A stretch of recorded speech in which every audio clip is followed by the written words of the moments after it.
जी नमस्कार, मेरा नाम है अमन यतन वर्मा और एक बार फिर एक और एपिसोड में मैं आपका स्वागत करता हूं। We have doctor Sameer Sood here and welcome to the show which is called अच्छी आंखें बेहतर नजरिया। Thank you doctor for being on the show once again. And simple सा सवाल शुरुआत करते हैं।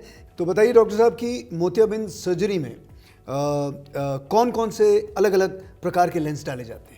ये जानना बहुत ज़रूरी है कि लेंस डालना क्यों पड़ता है, क्योंकि कुदरत ने जो लेंस दिया होता है उसमें जो चेंजेस आते हैं उससे आपकी विजन धुंधली हो जाती है जी। अब हमने वो लेंस तो निकाल दिया, तो अब हमको रिप्लेस करना है जी।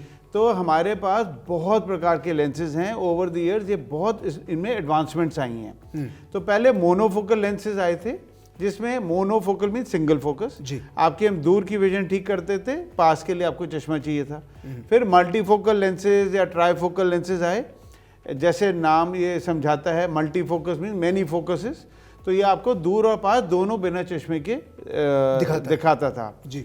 ये जो मल्टीफोकल लेंसेज होते हैं ये क्या करते हैं कि आपको रात को लाइट के आसपास रिंग्स दिखाते हैं और साथ में आपका कंट्रास्ट कम कर देते हैं। अब हमारे पास जो लेटेस्ट लेंसेज आए हैं वो उनको हम बोलते हैं EDOF lenses. EDOF stands for extended depth of focus. इसका अगर मैं आपको सरल भाषा में समझाऊं तो मतलब आप पास का भी, इंटरमीडिएट का भी और दूर का, ये अगर आप देख रहे हैं तो ये डेप्थ ऑफ फोकस है। अच्छा। ये फोकस एट डिफरेंट जोन्स हैं। तो इसमें ये बहुत एडवांस टाइप का मोनोफोकल लेंस है जो आपको ये सारे जो डिस्टेंसेस हैं उसमें अच्छा दिखाता है। और इसमें बेस्ट पार्ट ये है कि ये लाइट के आसपास रिंग्स भी नहीं दिखाता, आपका कंट्रास्ट भी काम नहीं करता। तो ये EDOF lenses are the best lenses and the most advanced lenses today.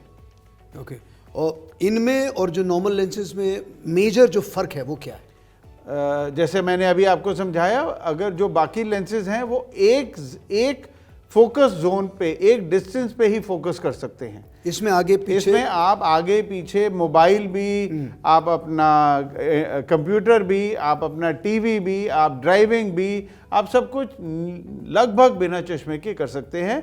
आपकी चश्मे पे जो निर्भरता है वो लगभग खत्म हो जाती है। मैं ये भी जानना चाहूँगा, ये जो लेंस हैं ये फिजिकली किस चीज़ के बने होते हैं? ये एक्रेलिक मटेरियल होता है, ये उसके बने होते हैं और वो बहुत स्पेशलाइज्ड इसमें प्रोसेस होता है जिसमें एक पावर डाली जाती है।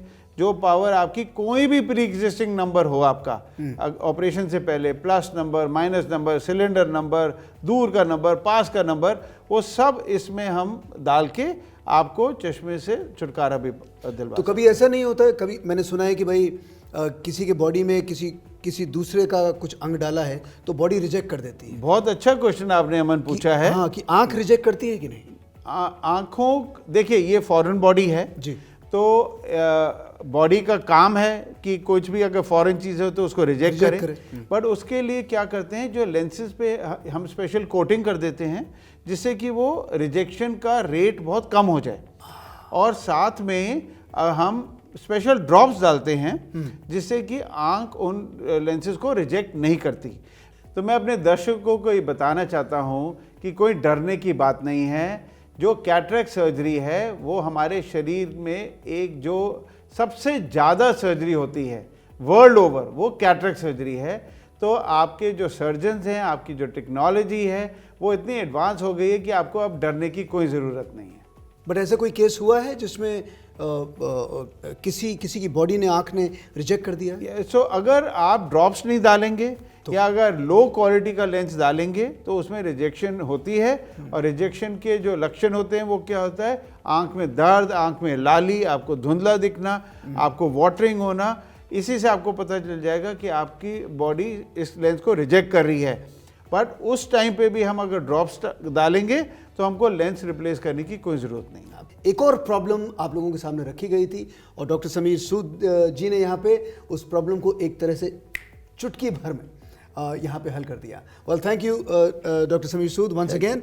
और इतना सब कुछ मैंने आज जाना है, बहुत सारे सवाल जो मेरे मन में आए थे मैंने आपसे तुरंत पूछे और एक एक करके हर सवाल का जवाब आपने बहुत ही सही ढंग से यहाँ पे लोगों को और मुझे भी यहाँ समझाया। तभी तो शार्प साइट आई हॉस्पिटल कहते हैं, आओ अच्छा देखें। Thank you, thank you. Thank you.